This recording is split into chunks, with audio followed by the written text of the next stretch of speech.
الحمد لله والصلاة والسلام على سيدنا رسول الله وعلى آله وأصحابه ومن والاه. إيمان داران عزيزان وخوشويستان نشوي تري جمعي مباركة لكور باس وستايشي حزن الرسول أكرم صلاة والسلام إلى السربة لخزمتي سيري باكي أو بيغمبر ناس دارا كلباسي شمائلي بيغمبر أبوين. طبعا وتمان شمائل دو بشكي خلقية بشكي خلقية. خلق كان كبيغمبر خواه شون دروستي كردو تايبت منديتي دروس كردني بيغمبر خواه لان خواه كلبشر جاواز بوا لزور مسألة بشر بوا قوشت خيان بوا بلام هيكلو سيما والشوازي بيغمبر خواه صلى الله عليه وسلم لروي خلقته ولا روي دروس كردنوا براستي تايبت منديكي زوري بوا كخوا بيداوا لروي اخلاقي شو اماجي بيكين لشوني خويا بس يومانا كدتمان خواي تبارك وتعالى قامتي بيغمبري شلون دروس كردوا كان زور دريج بوا نكرد بوا لبنا هركس جوستاوا بيغمبر لو برتر بوا نزور قلاو بوا نزعيف بوا بهالحال انجا هاتي نباتي سري مباركي بيغمبري خوا صلاة والسلام إلى سلبه وتمان براسي بيغمبري خوا دو چاوي گوري جواني بيو بو بيغمبري خوا صلى الله عليه وسلم بروكاني بيوز بو بيكو بيغمبري نازدار صلاة والسلام دمي بيغمبري خوا براسي گوره بو نه گوريكي زور ناشرين چونك لو سردما لناو عربا وابوا الكسيك دمي گوره بوايا فصاحته بلاغته النطق زور جوان بوا خواهي تبارك وتعالى پیغمبري بو شوازه ويستو كخوي ويستويتي وكو حساني كوري ثابته فرميت براسي يا رسول الله تو بشوازه خواه دروسي كردوي كأنما خود ويستوتا لسر ويستي خود دروس كراوي نمبيني وجوان ترلتو بدايك نيهنا و تدنيا الرولا وقتو جوان نبين راو وقتو كأنما خود ويستوتا بو شوازه خواه دروسي كردوي. بهالحال حتى حضرت علي رضا رحمة إخوائي لسربية وثمان كأتشي بو يمن لو كاتا أقا بخزمتي حبريكي قوري يهوديا كان حبر يعني شون الله بحر العلوم يعني آماجي أو كلمة شون الله علامة حبر لنا وانا يعني كسي جزور شارزال لدين يهودا كاتا أقاتا بخزمتي حضرت علي بيالي صف أبا القاسم يا علي وصفك خلقي وخلقي بيغمبرم بوبكا صلاة والسلام عليه شواز وهيكلي أو بيغمبري إيوة شونا أوش لولامي أفرميت فقلت ليس بالطويل البائن ولا بالقصير أو بيغمبري يما أبو القاسم زور دريج نية كناشرين بيت كرتيش نية كفي وديار بيت بلكو ما مناونده لقال اوشا لهر بنا هر کس یکا بوست دريشترين نفر بي پیغمبر لو برسره اما خوام عزت دی با پیغمبر دا بکسترين دا انجا فرميت حضرت علي لپاشان او بيدنگ بوم مني بيدنگ بوم لپاشان حبر وتي وماذا وتي شابي مباركي فرميت شاي مباركي زور گەورە و جوانە سپێنەکەی چاوی سپێ و سوورایی تایە ڕەشی چاوی زۆر ڕەشە پێغەمبەری خوا سەڵات و سەلامی لەسەر بێ ئینجا فەرمووی حوسن اللحیەتی ڕیشێکی پڕی جوانی هەیە پێغەمبەری خوا صلی الله علیه وسلم وتمان پێغەمبەری خوا تا ئەو ڕۆژ وەفاتی فەرموو تەقریبی 20 تاڵێک 23 تاڵێک لە ڕیشی مبارەکی سپی نەبوو کە تەمەنی 63 ساڵ ئینجا فەرمێت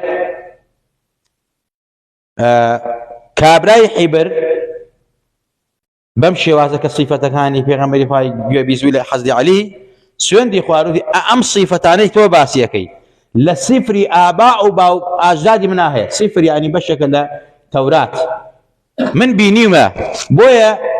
اگر امكتو باسيكي اما في غمري اخر زمانه اشهد وأنا أشهد أنه نبي وأنه رسول الله إلى الناس كافة. إيماني أنا حبرة وكو عبد الله كل السلام أويش بيشا مسألة حبرة يهود بو إيماني وبيغمبري خوا أنا چونك حقتي لنا إنجيلا بيني وحقتي بيغمبري خوا صلاة والسلام إلى سربه. وتمان چاوي بيغمبري خوا چاوێکی عادی نەبووە، چاوێکی سادە و ساکار نەبووە، هەر بڵێن چاوێک بووە جوان بووە و گەورە بووە و سوورایەک لە سپایەکەیە بووە. بەرحاڵ ئەم چاوەی پێغەمبەری خوا کە بە پێغەمبەرەوە بووە، یعنی بە هیچ پێغەمبەرێکیش نەبووە، بە هیچ مەخلووقێک نەبووە، چونکە پێغەمبەری خوا لە چەندین فەرمایشتا خۆی ئەفەرمێت سەڵات و سەلامی لەسەر بێ، ئەفەرمێت من چۆن لە پێشەوە بینم ئاوای لە دواوە بینم. چاوی کێ لە ئێمە ئەو توانا و قۆدرە هەیە مەگەر ئەولیا و دۆستانی خوا ئەویش بە عیبادەت گەشتنە پلەی خوا کەراماتیان پێ بەخشێت کە بەو شێوازە کە خوا ئەم موعجزەی بە پێغەمبەری خوا دا بە کەرامەت بیدا بە ئەولیای ئومەتی پێغەمبەری خوا سەڵات و سەلامی لەسەر بێ. چەندین حەدیث چەندین ئاەت ئاماژە بەم ڕاستیەکە. خوا ئەفەرمێ پێغەمبەری خوا ما زاغ البەصەر وما طغى، ئەو چاوەی تۆ توغیانی نییە، درۆ ناکە. ئەمە تەسیحی خوا بۆ چاوی پێغەمبەری خوا سەڵات و سەلامی لەسەر بێ. حتا پێغەمبەری خوا ئەفەرمێت سەڵات و سەلامی لەسەر بێ، ئەفەرمێت دایکی ئیمانداران ئەفەرمێت پێغەمبەری خوا چۆن لە ڕۆژی ڕووناکە بینیوێتی لە تاریکە شەوە پێغەمبەری خوا بینیوێتی. ئەمە دایکی ئیمانداران ئەفەرمێت. ئینجا من نەکەرەوەشە، من زۆر جارێ بە نووری نێوچاوانی پێغەمبەری خوا کە هاتە ژوورەکەم تاریک و ڕۆشنە بووە دەرزیم تێ ئادۆزیەوە. ئەفەرمێت ئەمە دایکی ئیمانداران ئەفەرمێت كان يرى في الليل في الظلمة كما يرى في النهار في ضوء. ئەمە دایکی ئیمانداران ئەفەرمێت حەدیثەکان صحیح بوخاری مسلمە. وهروها أبو هريرة رضي الله عنه خواه لسر فرميت فرمي پیغمبری خوا هل ترون قبلتي ها هنا قبلة كي من نبيين هموتان وتان بلا يا رسول الله. فرمي فوالله ما يخفى علي ركوعكم ولا سجودكم إني لأراكم من وراء ظهري. رواه البخاري ومسلم. پیغمبری خوا فرمي قبلة من نبيين قبلة قطان نبيين لبيش وتان بلا أي پیغمبری خوا فرمي والله ركوع السجدي ايوه اولا من دياره بو يريك بوستن خوار خيس ما بن فلما كان بيش ما كون زور دوا ما كون لمن پیغمبری خوا فرمي اوا من لا بيشو شو نبينم اوا على دوا بينم. بهرحال پیغمبری خوا فرمي يا ايها الناس اني امامكم فلا تسبقوني بالركوع والسجود فإني أراكم من أمامي ومن خلفي. پیغمبری خوا فرمی صلاة و سلام لەسەر بێ ئەی خەڵکینە کە ئێوە نوێژ بە دوای منەوە کەن من ئیمامی ئێوەم پێش مەکەون بە ڕوکوع و سوجود بەسەر منە، چونکە من لە پێشەوە ئەتان بینم وەک چۆن لە پێشەوە ئەتان بینم کە لە پێشەوەم لە دواوە ئەتان بینم ئەزانم چیەکەن چۆن ڕوکوع و سوجود من چۆن لە پێشەوە بەرپێی خۆمە بینم و ئەگەر لە پێشی من ئەتان بینم ئاوا لە دواشەوە ئەتان بینم. پیغمبری خوا فرمی صلاة و سلام لەسەر بێ الذي يراك حين تقوم وتقلبك في الساجدين. ئەمان هەمووی لە وەصفی چاوی پیغمبری خوا هاتووە، زۆر هاتووە. بۆ نمونە پیغمبری خوا صلاة و سلام لەسەر بێ جاری وا بۆ مەسەلە بە چاو مەکەی بینیوە، بە چاو مەسەلە شەرق و غەربی بینیوە، بە چاو ئاسمانەکانی بینیوە، بە چاوی مەسەلەی بەرزەخی بینیوە، بە چاوی سەر هەندێک لە عولەما من خوای تەبارەک و تەعالا بینیوە كأتي وإسراء ومعراج كما إسراء ومعراج يستيش لو سفرا أو ديمنانك في غنبري خوابيني وتي أرواح في غنبران وملائكة وفريشتو مثلا عرش وكرسي سيدة المنتهى وجبريل أمانة حتى خواي متعالش بمشاوي سربين ذا كفي غنبري خوا بي بخشيوا أو تشاوي في غنبري خوا هروا عادينيو هروا آسانية تو بلي پیغمبر عبد ومني عبد نخير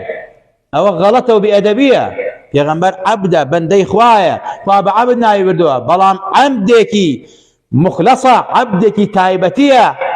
وكو الشيخ بصيري رضي رحمة الله لسلبية أفرميت محمد بشر وليس كالبشر بل هو ياقوتة والناس كالحجر. محمد بشرة بلام چه بشره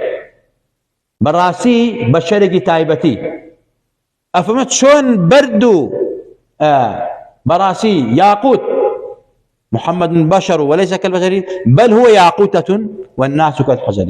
أو تشبيهات شون ياقوت وبرد هردو كان يك جنسا بلام ياقوت نرخي تايبتي هي بينيان آسمان والرسمانة أفهمت براسي شون ياقوت لتشاو بردا زور بنرخا زور تايبت من دي هي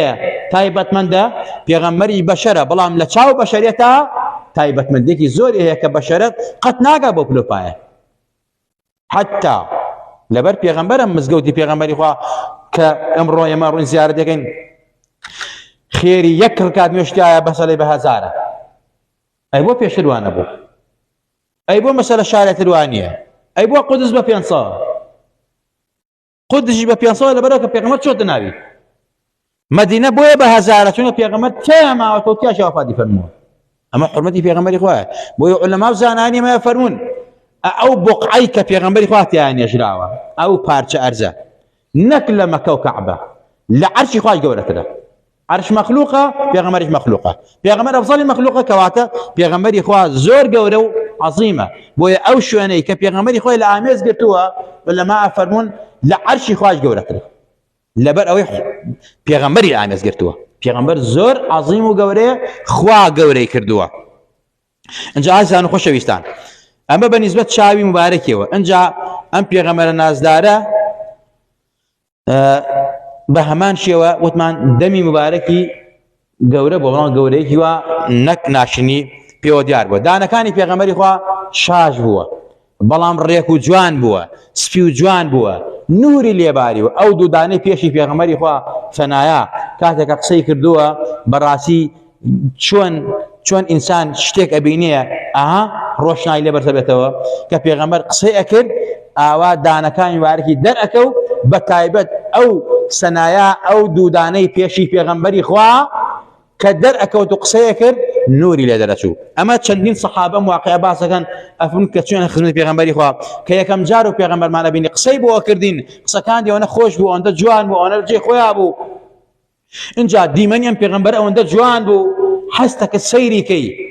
تيرت ناخ على سيكني في غمري خوا حسك جويلي بقري چونك بقسكاني براسي دل عواشت ابو دل بطاقتنا ما يعني اما توجهي في غمري خوا ولا اصحابكاني يعني دلي اصحابي خوشكل دلي برامبركي خوشكل برامبركي جذبه كدو برامبركي راجشا حز يعني يولم في غمري بقرن صلاه والسلام للسربيه وهروها چندین فرمایش لم بارو والو کدانی پیغمبری خدا صلی الله علیه وسلم کلنا و دمی پیغمبری خدا بو دانی کی تایبتی بو ام دانانی پیغمبری خدا تا وفات من حقوق هم دانی کی کلر نبو دانی کی نکوت او دانی نبی الاحود شهید کرا براسی هم دانا کانی پیغمبری خدا لجی خو ابو او تا براسی عبد الله بن عباس فرمى كان رسول الله صلى الله عليه وسلم افلج ثنيتين إذا تكلم رؤيا كالنور يخرج من بين ثناياه أفرميت أم داناني في غنبري خوا أو أنت جوان والريبوبيك بون كاتك قصي أكد كأنما نور لبين داركاني أو دولي مباركة ودر أشيط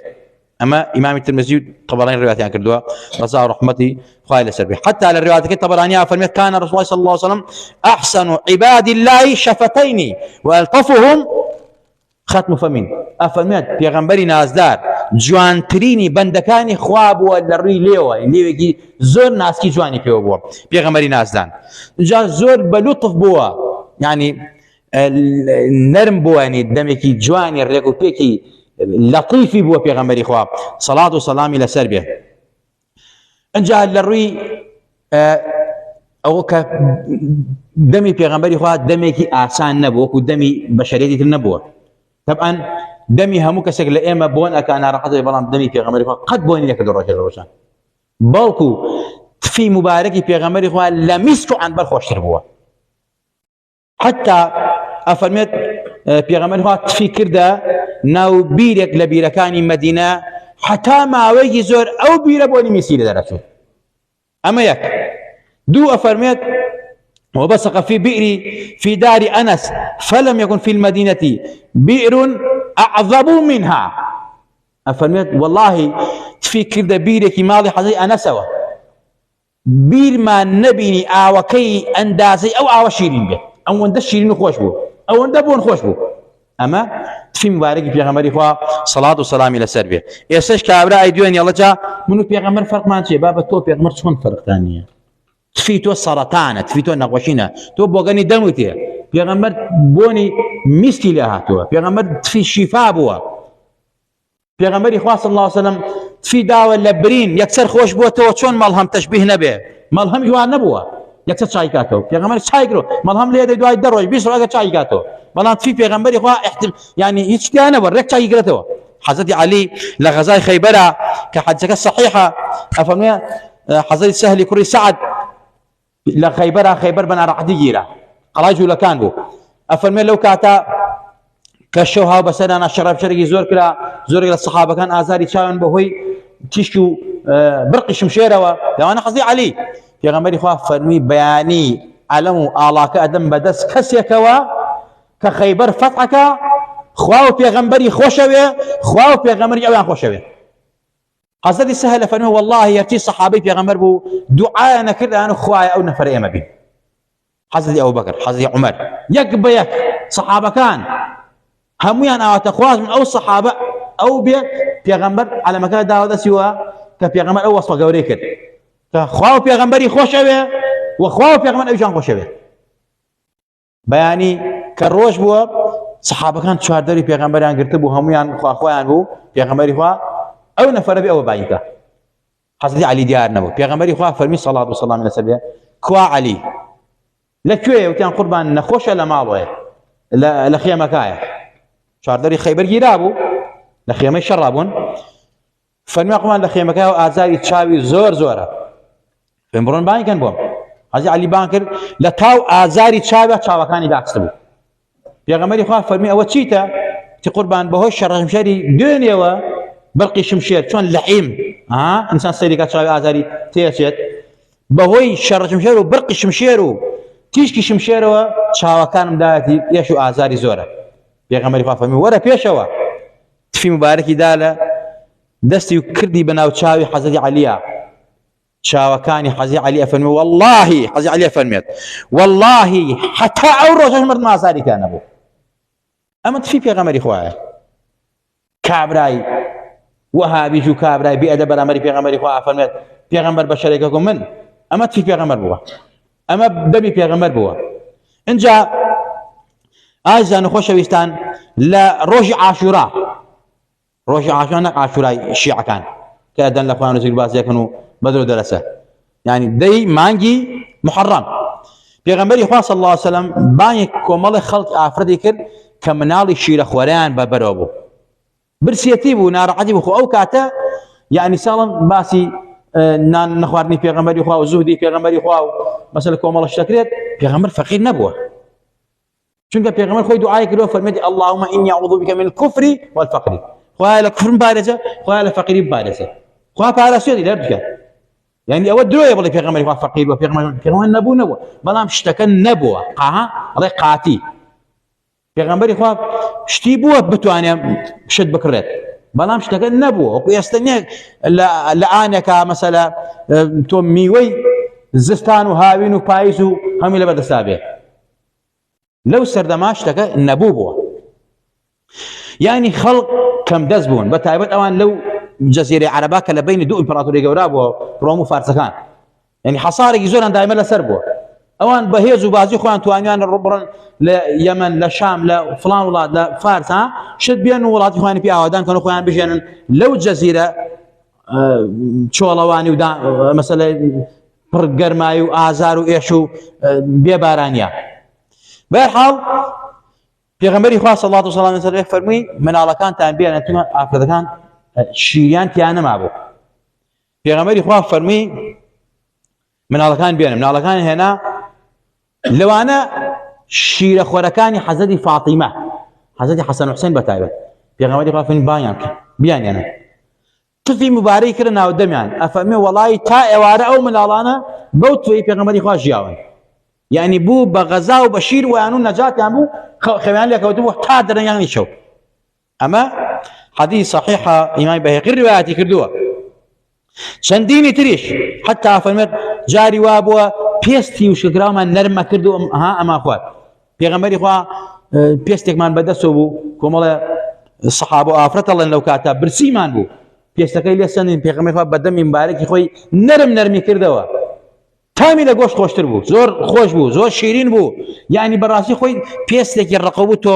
نەرمیکەیت و بێمژیوی خۆی شتێکی وان نییە، بەڵام چونکە پێغەمبەری خوا وای کرد زۆر خۆش بوو، زۆر بە لەزەت بوو. ئەمانی موعجزەی پێغەمبەری خوایە سەڵات و سەلامی لەسەر بێ. و هەروەها پێغەمبەری نازدار هەر بە تفی مبارەکی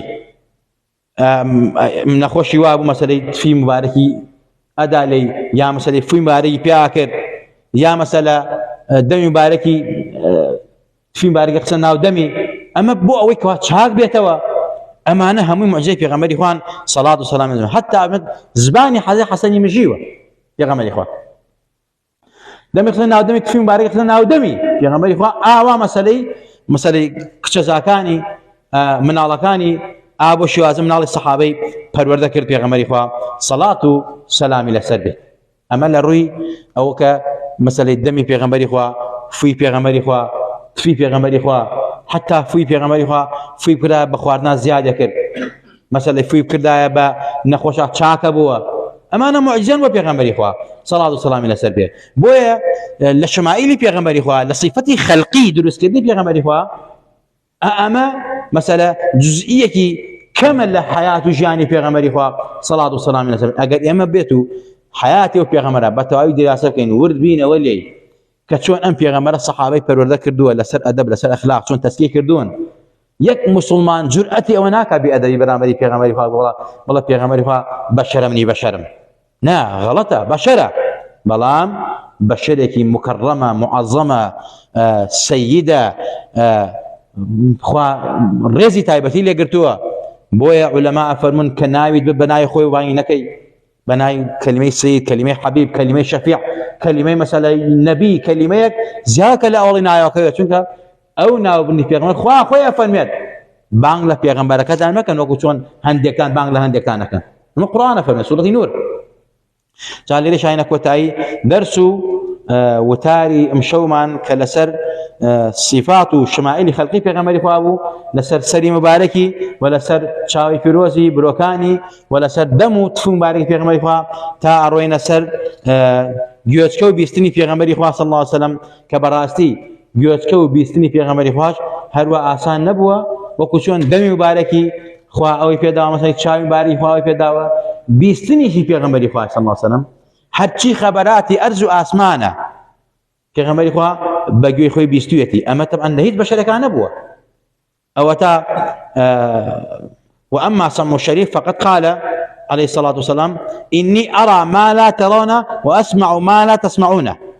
أفهمت أويك من أي بني ونايبين أوي من أي بسن يوان نايبسن خو ما لو تكابلا سرير بيدو كادو بالله ما خو ما الصفات إخوائي خوا ما أفهمت بفريش لكان أوي من زامي ونايزان أوي من ابني ونايب دي خوا ببيغمبر أفهمت بيغمبر أما يفرموه وما ينطق عن الهوى إن هو إلا وحي يوحى. أما خوا ببيغمبر خوي فرميتي وكيف فرميت من أنا سيد ولد آدم ولا فقراء من قوري بني آدم ويشان أزبيوناكم قوري هرب أخوانية بلام قوري للدنيا قوري لقيامتها قوري مقامك أخوا بيداوة نيفرم من خوام بيغمبر خوا من قورم خوا قوري كردوم من سيدم خوا كدو بسيد من مسألة بمشي وعز أبي سمي ونابيسن يوم لي ونابينن مسألة أبي مي ونابينن من خوا فياوة بون منا بيغمبر خوا فرميت من براسي كشوم أسمان كان يا لا أسمان كان أبي سم أنداسي شوار بنجنية إلا براسي ملائكته يا سجد أبا الله سبوع قدوس سبوع قدوس ربنا رب الملائكة والروح يا للركوع يا للسجداية يا دعاك پێغەمبەری خوا ئەمەی فەرموو و چەندینی تریش پێغەمبەری خوا لەم بارەوە ئەفەرموو من خەبەری ئاسمانتان خەبەری قەبری قیامەتی پێداین پێغەمبەری خوا خەبەری قەبر و قیامەت ئەفەرمێت مەسەلە مردوو ئەبیسێ گوێی لێیەتی گوێی لە خشەی ناڵەکانتانە و حتا نەک مردووی مسلمان مردووی کافریش پێغەمبەری خوا ئەفەرمێت خوا پێ ئەبیسێنێ خوا پێ ئەگەینێ بەڵام تۆ گوێی لێ نییە. ئەنجا پێغەمبەری خوا گوێی لەم حساب و کتابەی ناو گۆڕ بووە گوێی لە حساب و کتابی قیامەت ئەخوا محاسبەی عەبدەکانێکە ئەیان وەسێنە قسەیان لەگەڵاکە خوا پەروەردگار ئەمە پێغەمبەری خوا بیستوێتی بەڵام من و تۆ نایبیستین ئەوە تا پێغەمبەری خوا فرمێت هەموو کەسێک گوێی هەموو شتێک مەخلوقات گوێی لە عەزابی قەبرەوە ئیلا سەقەلەین نەبێ جنۆکە و بەشەر نەبێ حیوانات گوێی لە عەزابی قەبرە بەڵام تۆ گوێمان لێ نییە ئێمە پێغەمبەری خوا ئەم مەقامە خوا ئاوا مەسەلەی ئەم بیستنی بێسنوور بووە چاوی بینینی بێسنوور بووە دەمی مەسەلەی بێسنوور بوو ئەمە معجزاتی پێغەمبەر و خوا بە پێغەمبەری خوای داوە خوای گەورە هەموو لایەکمان خۆش بێ خوا لە هەموو لایەکمان ڕازی بێ خوا لە بەرخاتی و پێغەمبەرە عەزیمە گەورە مکەڕەمە خوا لێمان خۆش بە خوا لێمان خۆش بە خوا لێمان خۆش بە خوا عاقبەتمان بخێر گێڕە خوا لە دەرد و بەڵا و مصیبەت لاماندا خوا یانچی باشە بۆ دین و بۆ دنیامان ئەمانە بۆ ئەنجامدا خوا لە دەرد و بەڵا لاماندا یا ربی خوا بە ئیمان و ماژێنمان بێنە زیندومان کەرەوە وڵاتمان پڕ لە خێر و خۆشیکە بەرەکاتی ئەرزاقمان بڕژێنە بەسەرمانە ئەم مەجلیسە کە مەجلیسی مەدح و ستایەکی پێغەمبەرەکەی تۆیە باسی پێغەمبەرەکەی تۆیە سەڵات و سەڵامی لەسەر بێ و باسی سیرەی پاکی ئەوە خوایە ئەم مەجلیسە ئەم باسەمان بۆ بکەیتە نووری قەبرمان نووری قیامەتمان